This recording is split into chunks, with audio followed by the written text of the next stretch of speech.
Topics in Math 1.4 Part 1 Rational Expressions. So go ahead and work on these warm-up problems. You can pause the video. If you can, try to corner reduce. For example, the 4 and the 20 can become 1 and 5. So try to corner reduce before you multiply straight across. So go ahead and pause the video, see if you can do these first 4 problems. Okay, go ahead and check the first 4 problems. Make sure you simplify them all the way down. Notice on the last 2 that are division, you need to multiply by the reciprocal. So flip the second fraction. Remember, keep, change the sign, and then flip the second fraction. Keep, change, flip when you're dividing fractions. All right, let's get started with looking at rational expressions and thinking about domains. Definition of a rational expression is a fractional expression where both the numerator and denominator are polynomials. So polynomial, it could have 1 term, it could have 15 terms, okay? Similar to number 1 or number 2 here. So domain is the set of all real numbers that a variable is permitted to have. So if I wanted to find the domain of this polynomial, reminder that the denominator cannot equal 0. Also, if you have a square root, remember you can't have a negative square root. That'll give you imaginary numbers. So if you have a square root anywhere, you've got to set what's under the square root greater than or equal to 0. All right. So this number 1 has no radicals, but it does have a denominator. So our denominator can't equal 0. So what we're going to do is set it equal to 0 to see what it can't be. So if I do x squared minus 5x plus 6 equal to 0, what I can do is factor this out. And then remember to solve this after you have it factored, you'll just set each factor equal to 0. So x equals 3 and x equals 2. So those are actually what x can't be, because either of those numbers makes the denominator 0. Okay, so x can't be 3 and x can't be 2. So what can x be? So we can say the domain can be all reals except for x can't be 3 and x can't be 2. Okay, or the all real symbol, if you want to shortcut it, you can do kind of, it's like 2 lines and then an R that goes with it. That means all reals. An alternative method to write this would be that interval method that we learned, that interval notation. We could go, okay, what can x be? So the domain is anywhere from negative infinity to 2, or 2 to 3, or 3 to infinity. So remember when we put a parentheses, that means it's approaching 3, but it can't actually be 3. All right, number 2. First thing we want to do is notice that this has a denominator. So we're going to set that denominator equal to 0 to figure out what x can't be.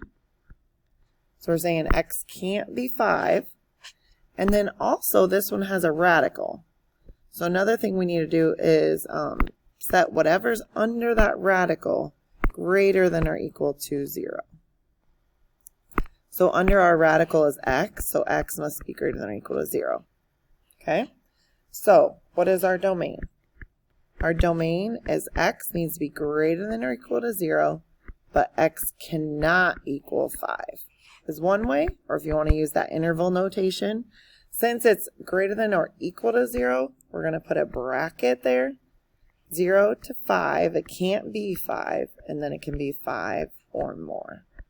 So it can't be 5, but it's approaching 5. So over here it's like 0 to 4.9999999, or 5.0000001 to infinity. So that's how we can find the domain. All right, next we're going to work on simplifying rational expressions. So to simplify, we're going to factor, okay? And any factors that are in common, we can cancel those out. So let's go ahead and try a couple. All right, simplify each rational expression. I'm going to zoom in here a little bit on number 3. So if I break this down into 2 factors, we can say x and x. Okay, multiply to be 6 that have a difference of 1, 3 and 2, and we want the bigger one to be negative. This is minus. Okay, for the denominator, x and x multiply to be 2, have a difference of 1. So we want the bigger one to be positive. All right, so any factors that are in common, we can simplify. We can cancel those out because it's multiplication. Okay, we can't do it right away because it's addition. I'll show you an example here real quick. Like if I have 4 plus 3 over 4, that's 7 over 4. So we can't cancel those 4's off, right? But if I have 4 times 3 over 4, that'd be 12 over 4, which is just 3. So I could have canceled them off. Okay? So if it's a multiplication problem, you can simplify. But if it's addition, we can't simplify by canceling.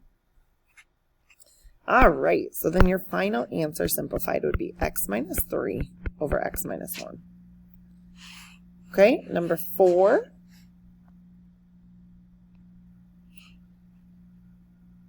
If you notice that it's not in standard form, go ahead and put it in standard form. So this one says 12 minus 4x. I'm just going to rewrite that, negative 4x plus 12. Okay, that's going to help us figure out what should we factor. So if we have a negative like this, let's go ahead and take that negative out. Okay, and then in the denominator, hopefully you can recognize that that's difference of squares. All right, why don't you pause the video and see if you can finish up number 4.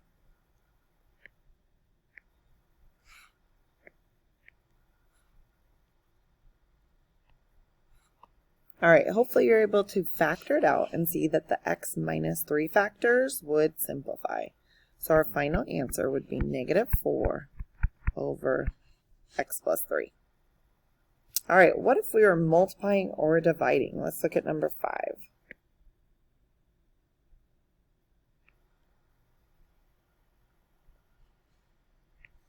Okay, number 5. So this one's a multiplication one. So we're going to do it the same way that we did number 3 and 4, where we want to simplify first. And we're going to simplify by factoring.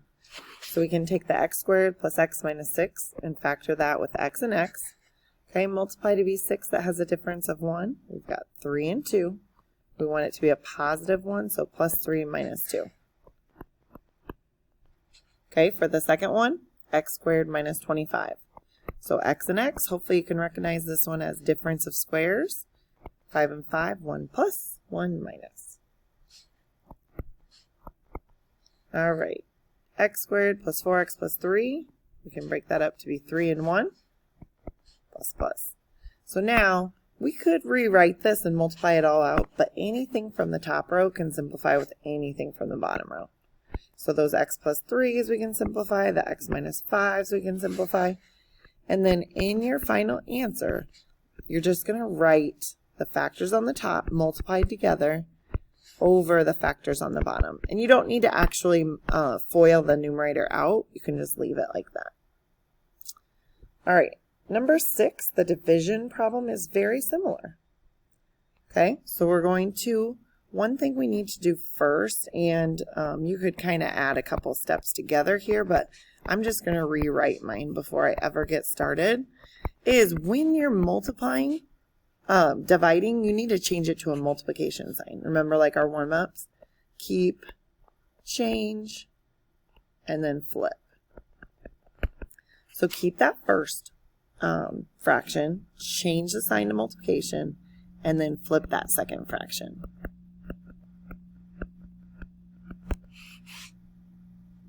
All right, so if I now start factoring out this first one, see what you have. Okay, be careful on this second one over here. That's got a greatest common factor, so pull that out front first. All right, so why don't you guys see if you can finish this one up. Go ahead and pause the video, and then I'll show you the answer here. All right, once you get it factored out, almost all the factors cancel out. So your final answer is just 2x over x minus 1.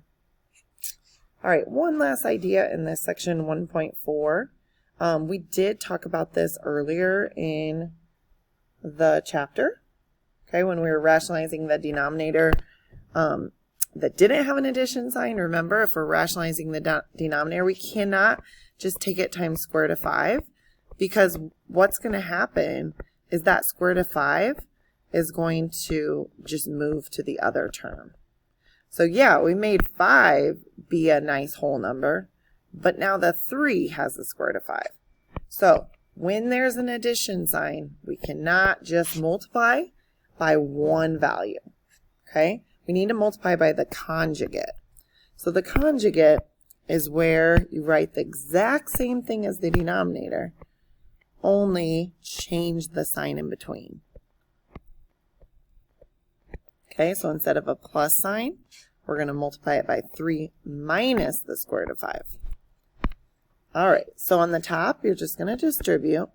So don't forget to take 2 times both of those values. So it's going to become 6 minus 2 times the square root of 5. Denominator, we do first, outside, inside, and then last.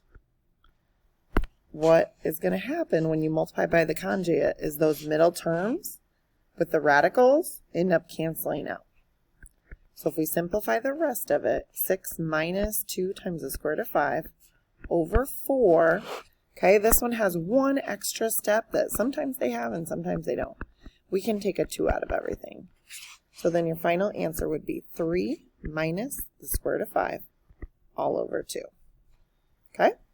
All right, so your assignment is listed 1.4 part 4, numbers 8 through 38 evens, 85 through 89 odds. All right, let me know if you need any help.